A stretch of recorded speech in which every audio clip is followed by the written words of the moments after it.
జాతీయ వ్యాప్తంగా diesel petrol gas ధరని పెంచినారని చెప్పేసి రాష్ట్ర వ్యాప్తంగా ఉన్నటువంటి అన్ని నియోజకవర్గ కేంద్రాలలో ఈరోజు రాస్తారోకో నిర్వహించడం జరుగుతూ ఉంది.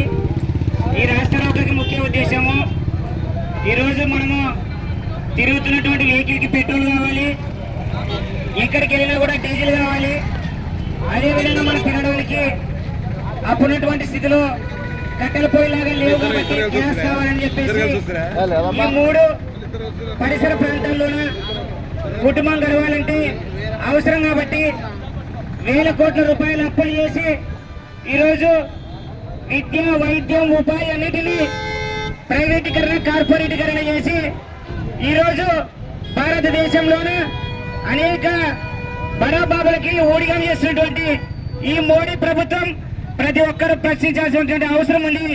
కులం, మతం పేరుతో ఓట్ల రాజకీయాలు దన్నుకుంటూ ఈరోజు వేలకు వేల రూపాయలు ఈ 12 సంవత్సరాల కాలంలో అనేక రకాల పెట్రోల్, డీజిల్ ధరలు పెంచి ప్రజలపైన నడ్డి విరుస్తున్నారు. కావున ఇకనైనా కూడా మేలుకోవాలి. మొన్ననే యువత అంతా కూడా కాంగ్రెస్ జనతా పార్టీని ఏర్పాటు చేసి ఢిల్లీ జంతర్ మంతర్లో ఖబర్దార్ నీ యొక్క అని చెప్పేసి వాళ్ళందరూ కూడా గర్జించడం జరిగింది. అలాగే ప్రజలందరూ ఐక్యం కావాలి. ఈ రోజు ఐక్యమైతేనే ఈ సమస్యలన్నింటినీ పరిష్కరించడం. కాబట్టి నాకు ఇంతటి సేపు అవకాశం ఇచ్చినటువంటి